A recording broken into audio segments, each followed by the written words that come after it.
Γεια σας και καλώς ήρθατε στο Μαμά Πεινάω TV. Είμαι ο Τάσος και σήμερα θα φτιάξουμε τέλειο φαγάκι. Φοβερό ψαράκι. Γιατί μια φορά την εβδομάδα πρέπει να τρώμε και ψάρι. Δεν το ξεχνάμε. Λοιπόν, σήμερα θα φτιάξουμε τις ωραιότερες και τις πιο εύκολες και τις πιο νόστιμες τσιπούρες. Φύγαμε. Επιλέγουμε τσιπούρες καθαρισμένες και καλά πλυμμένες. Κόβουμε την ντομάτα σε μέτριες ροδέλες. Το ίδιο κάνουμε και με το λεμόνι. Με το μαχαίρι χαράζουμε τις τσιπούρες κατακόρυφα, ξεκινώντας από το κεφάλι. Αλλά το πιπερώνουμε καλά την κοιλιά κάθε τσιπούρας. Γεμίζουμε με λίγες ροδέλες ντομάτας και λεμονιού. Χοντροκόβουμε λίγο μαϊντανό και τον προσθέτουμε στις τσιπούρες.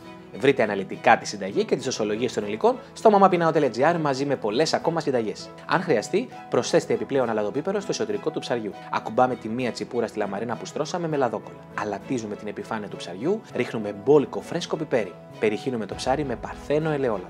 Διπλώνουμε τη λαδόκολλα στη μέση, σκεπάζοντας το ψάρι. Τυλίγουμε τις άκρες της λαδόκολλας σε πακέτο. Συνεχίζουμε με τη δεξιά και αριστερή πλευρά, κλείνοντας καλά το πακέτο μας. Με μία οδοντογλυφίδα σφραγίζουμε καλά τις δύο άκρες. Ακολουθούμε την ίδια διαδικασία και για το άλλο ψάρι. Μεταφέρουμε τα πακέτα στη λαμαρίνα του φούρνου.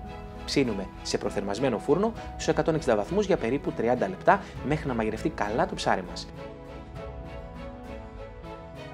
Αφαιρούμε τις οδοντογλυφίδες και ανοίγουμε τα πακέτα. Το ψάρι έχει ψηθεί ομοιόμορφα και έγινε απίστευτα τρυφερό και αρωματικό. Μια υγιεινή και νόστιμη συνταγή που σίγουρα θα λατρέψετε. Φίλες και φίλοι μου, το φαγητάκι μας είναι έτοιμο. Το ψαράκι είναι εδώ, καταπληκτικό, πεντανόστιμο, μυρωδάτο. Είδατε πόσο εύκολη ήταν αυτή η συνταγή. Κατευθείαν στο φούρνο, λίγα λεπτάκια και είμαστε έτοιμοι. Μια φορά την εβδομάδα να τρώτε ψάρι και να με σκέφτεστε. Λοιπόν, από εμένα, μέχρι το επόμενο βίντεο, πολλά φιλιά. Γεια σας!